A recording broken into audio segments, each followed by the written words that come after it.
Make a chain of the preferred length. Skip the first 6 chains from the hook.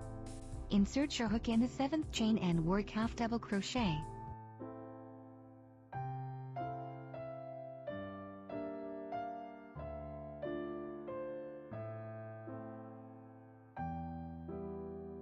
Yarn over.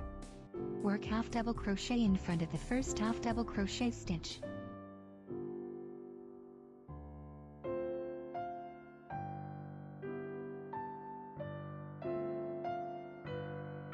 The second half double crochet stitch appears above the first half double crochet.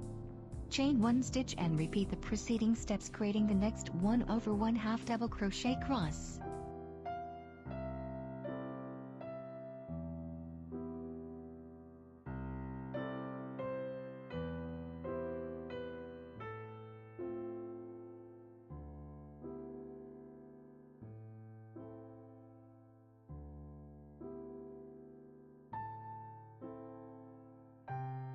Repeat the process, skipping 1 chain of the previous row.